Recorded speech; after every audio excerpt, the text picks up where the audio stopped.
नमस्कार बंधुरा शर्मिला सबिता आपनादेर सकलके स्वागत।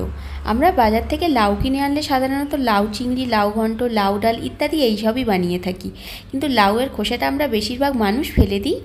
और ताई आज आमी शेयर करब आपनादेर साथे लाउएर खोसा भाजा। এই রেসিপিটি অনেকেই জানেন, আবার অনেকেই জানেন না, তাই যারা জানেন না তাদের জন্য আজকের এই রেসিপিটি। চলুন ভিডিওটি শুরু করা যাক, স্কিপ না করে দেখতে থাকুন। প্রথমে লাউয়ের খোসাটাকে ভালো করে কুচিয়ে ধুয়ে নিয়েছি।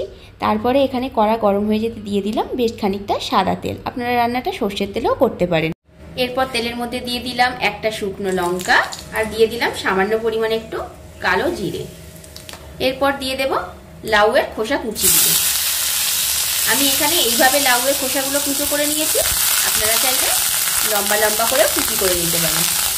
এবার দিয়ে দিলাম রসুন কুচি আর দিয়ে দিলাম একটা মিডিয়াম সাইজের পেঁয়াজ কুচি। খুব ভালো করে সব কিছুকে মিশিয়ে নিলাম। এবার পরিমাণ মতো দিয়ে দিলাম হলুদ গুঁড়ো আর দিয়ে দিলাম পরিমাণ মতো নুন। পরিমাণ মতো নুন আর হলুদ গুঁড়ো দিয়ে দেওয়ার পরে এবার আমি লাউয়ের খোসাটাকে ভালো করে হলুদ আর নুনটার সাথে মিশিয়ে নিচ্ছি। গ্যাসের ফ্লেমটাকে লো করে দিয়ে এটাকে আমি 5-10 মিনিট ধরে ভেজে নেব। দেখুন 5-7 মিনিট ভাজার পর পেঁয়াজগুলো ভাজা ভাজা হয়ে গেছে আর লাউয়ের খোসাটাও খুব সুন্দরভাবে ভাজা হয়ে গেছে।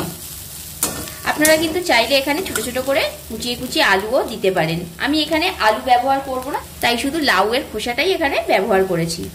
এরপর আমি ওপর থেকে একটু পোস্ত এইভাবে ছড়িয়ে দেব। এটা অবশ্যই অপশনাল, না চাইলে আপনারা এটা স্কিপ করতে পারেন। দেখুন লাউয়ের খোসা ভাজা পুরোপুরি রেডি। এই লাউয়ের খোসা ভাজা রেসিপিটি যদি আপনাদের ভালো লেগে থাকে তাহলে কিন্তু অবশ্যই একটা লাইক, কমেন্ট এন্ড শেয়ার করবেন। আর যারা এখনো পর্যন্ত আমার চ্যানেলটি ভিজিট করেননি তারা অতি অবশ্যই চ্যানেলটিতে একবার ভিজিট করে চ্যানেলটিকে প্লিজ সাবস্ক্রাইব করে দেবেন। আর অবশ্যই আপনারা এটা একবার বাড়িতে ট্রাই করবেন গরম ভাত দিয়ে বা গরম রুটি দিয়ে। এবার এটাকে কড়া থেকে নামিয়ে নেব।